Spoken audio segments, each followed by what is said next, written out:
Hi, I'm Danny from GDL Automotive Services, and today we're going to show you super quick how to change a flat tyre. In most cases, your spare tyre and the equipment that you'll need to change it will be found in your boot.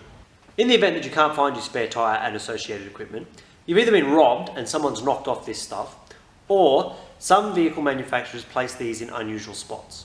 If this is the case for you, the best thing to do would be to find your owner's handbook. In many cases, it is found in the glove box. Inside the owner's handbook, you'll find the information that will tell you where exactly your tyre is and the jack and other equipment.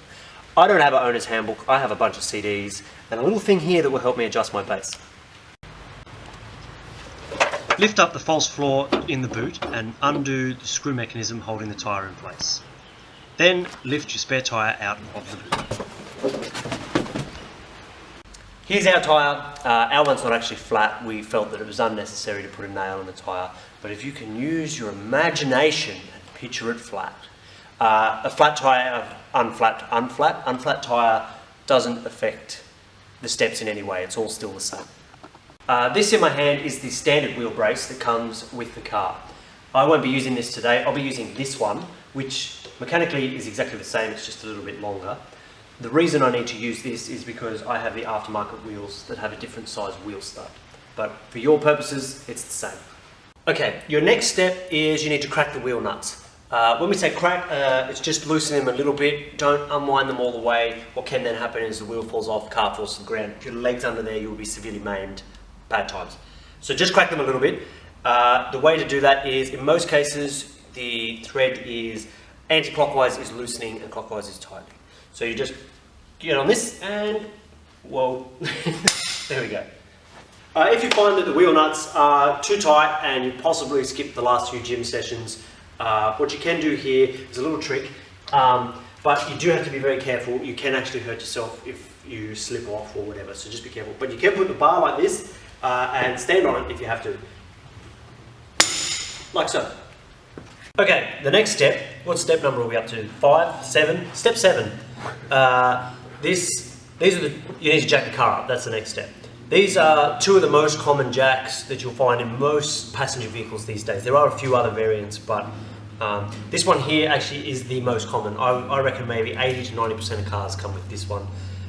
This is very popular more in European cars, Volkswagen, Audi, and for some reason in a Daewoo.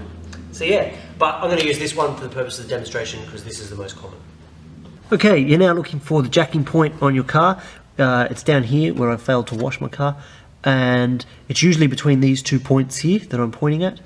Again, if you're unsure, the owner's handbook is a goldmine of information and will tell you exactly where to put the jack. Step number 47 is you need to jack the car up. For this particular jack, you'll need this, which looks like a piece of a bent coat hanger, but it's actually useful. So when hubby empties the car, don't let him throw that out. You just wind away. Obviously, as the car gets higher up, that becomes harder to do. So you may break a sweat, but you'll be all right.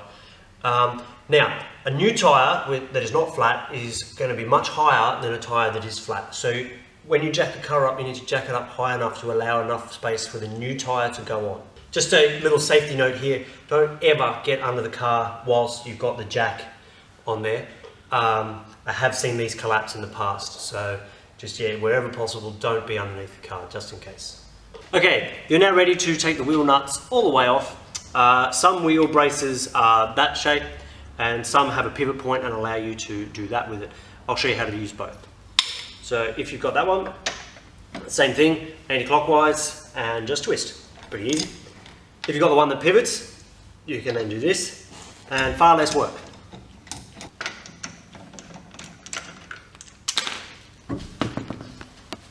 Okay, step number 11 is you need to put your spare tyre on the car, because obviously we didn't have a flat. I'm just going to fit the same tyre back on. So yeah, here we go.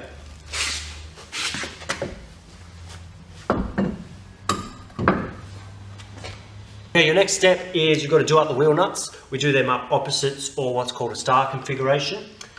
The reason for this is to keep even pressure on the wheel. Step 81, which is your final step, is you just want to go around with the wheel brace and just make sure that you've got the wheel nuts nice and firm. You do this in the start formation, and don't jump on these like we did when I showed you to get the wheel nuts off. Jumping on it could be way too tight and you may snap off the wheel stud, and then you're in bigger problems than when you first started. So in theory, you're all done and you're back on the road. Make sure that you pick up all your tools, the jack and the jack windy bent coat hanger thing, and obviously put your spare tyre back in the boot. Don't leave any of your children on the side of the road. And I'd advise that you get your damaged tyre looked at as soon as possible, because if you do get another flat, you're going to be in big trouble because now you've got 2 flat tyres.